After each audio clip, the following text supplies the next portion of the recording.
Hey, what's up guys? Welcome to the channel. Today, it's a throwback day. Today we're talking about the Audio-Technica IM series. I think it has IM 01 to IM 04, and then these two came out at the later part, if I remember it correctly, the IM 50 and IM 70. And the reason why I wanted to talk about like an old IM, like in 2016 era, is probably because being an IEM user around 2016 was an awful time. So that's why I just wanna look back and just talk about it.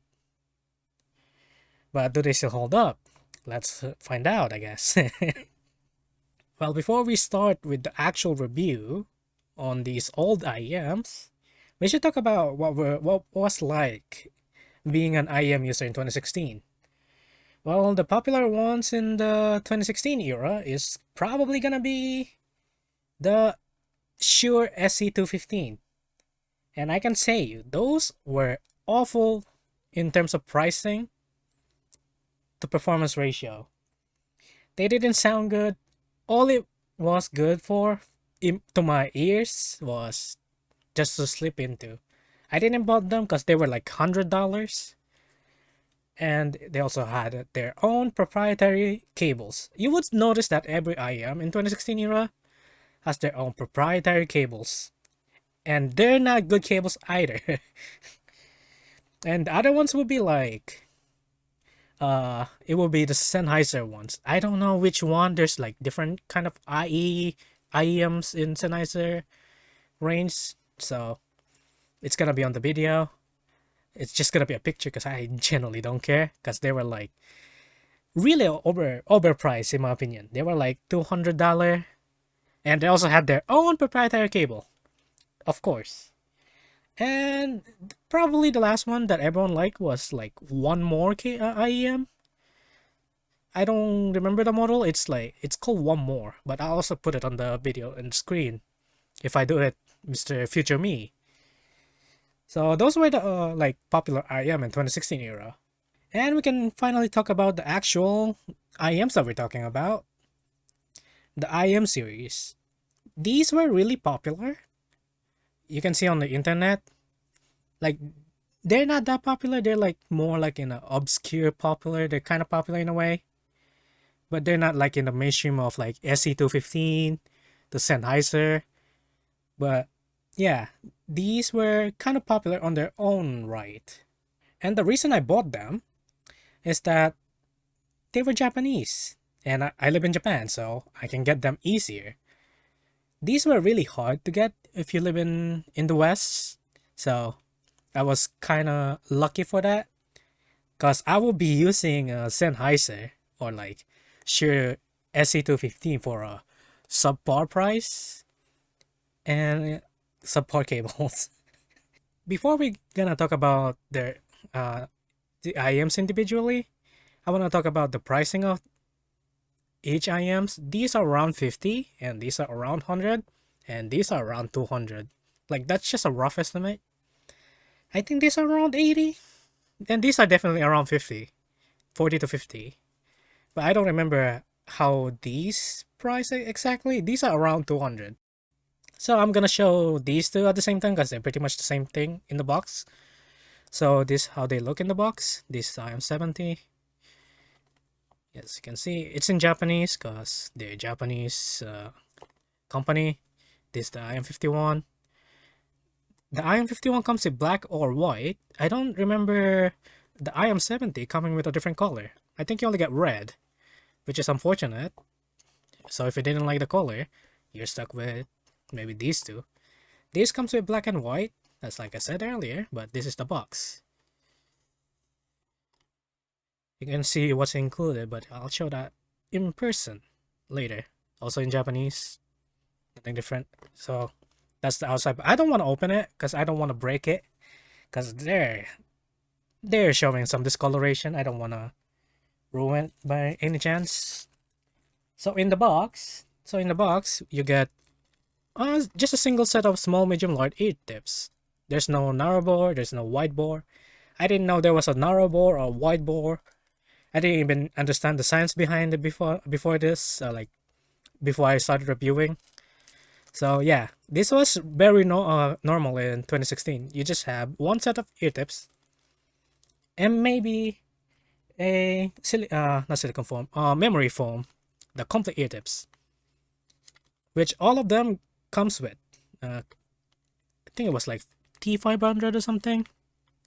But yeah, all of these comes with the complete ear tips, and they break in like 2 months at most. So I don't use them. And lastly, for these two, it comes with this pouch. It's flimsy, terrible. I don't use this. They're really not that great. Now for the IM itself, since these doesn't have the cables anymore, I'm just gonna show these because all of them have the same cables. These cables are not great. They're really easy to break. These are the cables where you get free from your like what a computer, and like from your desktop where it's passable. It's they're not great, and this has a really big problem of breaking in this part where I don't know from so much pressure like doing like this. So the failure point is these part of the IM or like the cable. I've gone through like bunch of them, but these are like the last one that I have. But I'm gonna order new ones cause just for like so that I have a usable ones. But these are the IMs. This the IM70. You can see it uses the shitty ear tips that I don't like. And they also use these connector. I can't remove it. I don't want to remove it, but these are proprietary connector. I don't even know the name of the cables on these. I just search IEM cables and they kind of show up. So I just search on the internet IEM cable replacement and it shows up, and sometimes they don't. I don't know if they have a name. If they have a name, please tell me in the comments if you know them. But yeah, they're proprietary. This was really normal in the 2016 era. It was like wild west of the cable side. Everyone has their proprietary cable. Sennheiser has one. Shure has one. Then we also have the MMCX. I didn't like those cables. I generally don't like the cables spin every time you try to wear them. They go like 360 for no reason. So they were really awful. So I'm grateful that in 2025 that we have a great 2-pin cables. Even though they still have their downsides obviously, but everyone uses them, which is a great thing. Big thumbs up to the IM industry. Because genuinely, once you buy like an IEM, either you have to buy a new IEM, like a cheaper version. I remember some people just buy IM50 just to change the cable on these, the IM02, because of how hard or how expensive they are to just replace the cable. Like I remember the replacement cable on these are like $50. So why not as well? Might as well just buy an IM50, because these are $50 and the cables are also $50. So so people say that buying a truth ear gates just for the cables is stupid. Is not true. Like I don't agree with that, because if it's like similar price to or like same price in this example, it's not stupid. But yeah, once you buy like a cable like IEM, you're pretty much stuck with the cable that you got them from. Cause AliExpress didn't have them, I think. I cause the IEM space wasn't that big in China. Well, they were starting to get bigger. Funnily enough, once I left the IEM audio space, it started to get interesting. That's when Moondrop started to get popular. Okay, let's move to the next IEM. This is IEM 05. These has a bunch of damage and scratches because I've been using them for like 5 years. But yeah, it comes with black and white. I don't have the black version. I wanted to buy one. but I couldn't find a one for like cheap ones. So I bought these just for the collection. I found these on Mercari for around like 20 bucks. So it's like, oh man. And it looks pristine with a box. I said, fuck yeah, I'll buy it. Then I bought them. So these are the two. That's what. So these are what's included on the box. I think this is for the IM70. So yeah. Now for the IMO2, it comes with the similar ones, the ear tips, not the white ones. I don't remember these, but it comes with the complete tips and the black ones, the normal ones. And the big difference is the case. It has a great case actually. I like the case on these. It's your like semi hard case, which is pretty nice. It has a Audio-Technica engraving. So yeah. And the box itself is this one. Well, it's chunky boy. It's like double the size of these in terms of wideness. Yeah. So this is how it looks. Yeah, you can see it. The complete tips and the ear tips and the cables. Also same use the same cable. Literally all of the cables like in these series they use literally the same cable. So this is what you get from the IM itself. Now for the comfort on these IMs, they're fine. They're decent. There's nothing to write home about. They're not painful to my ears. They're really comfortable, so they get a pass. In terms of sizes, these are chunkier side. These are the smaller one. They're literally small. Like it's so small. So based on comfort, there's no problem in there. And finally, we can talk about the sound. So sound-wise, these two are the more similar, and IM02 is gonna be later part of the video. So we can talk about these two. These two has a B-shaped sound, where a punchy bass was not a thing. They're more sub-bass focused, so they're B-shaped, vocal forward B-shaped sound. But kind of leaning on the warmer side. They're not bright. They're not sibilant. So if you heard like an IM from 2016 B shape, it's pretty much that, but with a vocal forwardness. But we're gonna talk about it more in depth. On the IM50, the bass is boomy. These are more punchier. But I don't know if my set is just bad on this because I bought these on second hand. I didn't got them brand new. These sound like they have a like a foam inside it, so they make the upper mids kind of, yeah, not treble. Upper mids kind of sound muffled. Like I don't like how this sounds. I generally don't understand why these people said these are better. While I do agree that these sound more of shit, my bad. These sound more controlled in terms of bass. That's what everyone said. That's what I remember reading on the forums, like in HeadFi or in Reddit. But I don't like how these sound on the upper mids. They just sound muffled. So yeah. So sound wise, these are not great. I don't like them. But I'll just gonna say that it might be because I bought them secondhand and the last owner didn't take care of them in terms of like and humidity. So maybe that's our issue, that they sound muffled. So I cannot really say that these are bad sounding because I'm not sure.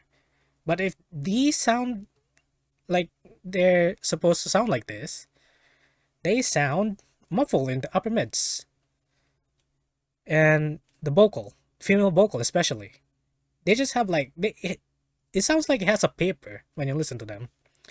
But unlike these sound less controlled in bass, more brighter or like more livelier mids, especially the vocal forward. These two have vocal forwardness, and a little bit more treble extension.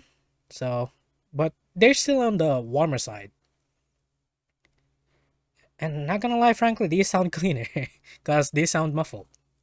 So I still use these like once in a while when I feel like it. But I don't use them because of the cables.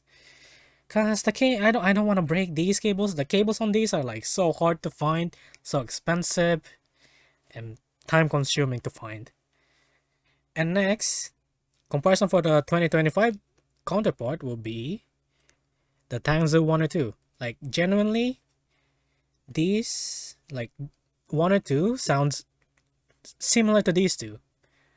The difference that these has more sub bass. I don't care about this, so they can go away because they don't sound good.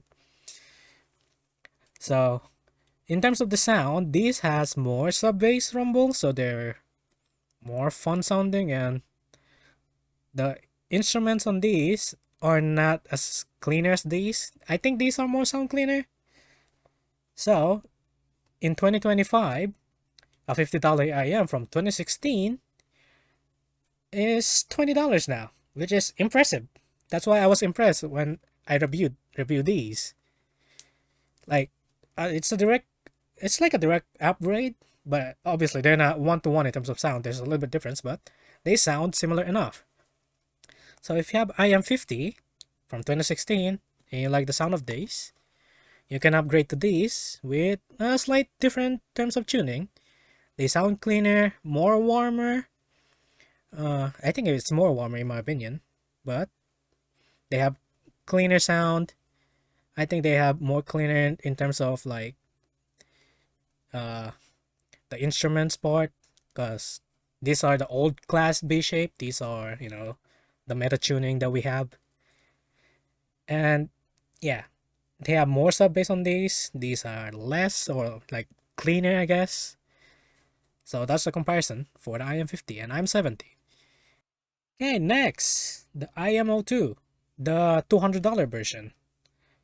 These were my favorite IEMs before I started reviewing, or before I left the IEM audiophile community, because I generally didn't care about the IEMs around that time because they were really expensive, not great in terms of price to performance ratio, and the cable issue.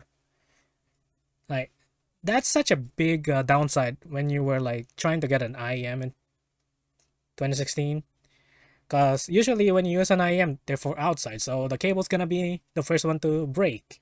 Unlike in headphones, on headphones the cables will break first one, but it takes years. That's a different story for the IEM. So I left. I wasn't interested. But yeah, but in IM02's case, how do they sound? I think these were the neutral, like the hexas in 2016. I feel like that's how it sound like. These were compared to like HD 600 in Reddit or like in HeadFi. So if you were like in 2016, it's like, what's the similar sounding HD 600 IEM?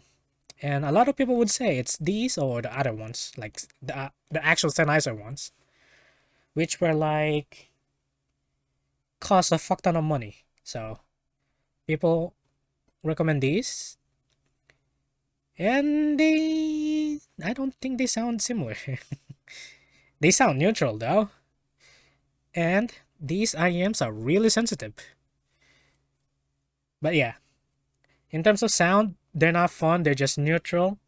I would say the upper mids to treble side is kind of tinny, which kind of unfortunate, but unfortunate to get in like $200 range. But yeah, that's just how it was in 2016. The price of performance wasn't there. Which in 2025, I think the price of performance is like opposite until you get to the like very very high range where headphones becoming more like better in terms of price to performance ratio. But in sub 200 range, IEMs definitely. But in around 200 plus is it's a different story. It really depends on the set at that point. So I can can say that, yeah, IEMs before 2016, they're subpar. But how about more in details? The bass is thumpy. It's not punchy, but it's not emphasized. It's just in neutral area. The mids is more vocal forward. The instruments are separated cleanly, and the treble side is not sibilant. It just has a little bit of a touch of liveliness, just tiny bit, just to make it sound more like cleaner sounding IEM. Because these are like neutral, so you know that's the funness you get: the vocal and a little bit of treble, just tiny bit. But they're not sibilant. They're not bright. They're still in the neutral range, similar to Hexas. So in 2025, the most similar IEM will be the Hexas. So these are 200, around 200, if I remember it correctly, 200. These are 80. How do they compare to each other? I would say that these sound a little bit less cleaner. So these are more cleaner. I think this has more bass, funnily enough. It's a pun. Actually, not. They're pretty much even. Seriously, if you have IEM O2 upgrading to Hexas, I think it's pretty much a clear upgrade with a small difference in tuning. So what you get in 2025 is Hexas around $80. So you're saving like around $120 compared to these. So like, I think, yeah. So it's like a half a price. I think it's a clear pattern in 2025 that IEMs are like half of the price. So in conclusion, the 2016 IEMs doesn't hold that much anymore, unfortunately. But I think that's also a good thing, that we can leave old stuff as an old stuff. Because seriously, having 2-pin cable on every other IEM in 2025 is such a godsend that I love buying IEMs now. Because if I don't like the cables, like the 02, god damn, I could just change a cable and I don't need to pay like $50 for like a shit cable still. So yeah, you also see the pattern in 2025 is that a $50 IEM is like, you know, losing to a $20 to $25 IEM. And these are around 200 and these are around 80. So it's even less. It's more than half. And they also sound better. So we actually see a clear like upgrade in sound quality. There's actually improvement. And it's great. It's generally great. We're so babied in 2025 that you guys don't even understand how awful it was being a IEM user in 2026. Also, I wanted to add in the video that in 2016, driver configuration wasn't really talked that much. Like, I didn't even know what kind of driver these are. Like, I just learned that these are dual BA. But in 2016, people didn't talk about driver configuration. Now we have microplanar. Hell, we don't even have planars in 2016, I think. But yeah, in 2016, we really didn't talk about driver configuration, except these ones. I remember these were being talked about their dual symphonic driver. I don't know what dual symphonic means. Is it dual DD or whatever? Because these were unique. I didn't know these were dual DD or dual VA. But in 2025, if you ask me what driver configuration this has, it's like a 1DD, 2BA, 3BA, or it's the opposite. I cannot remember it clearly, but if you ask me what kind of driver configuration these use, I'm gonna say I don't fucking know. Why are you asking me? Or like IM50, IM70, ask me, I don't know either. But if you ask me what the Tangzu uses, it's just like a single DD. Or like the other IMs, we talk about like RTT10, it's planar.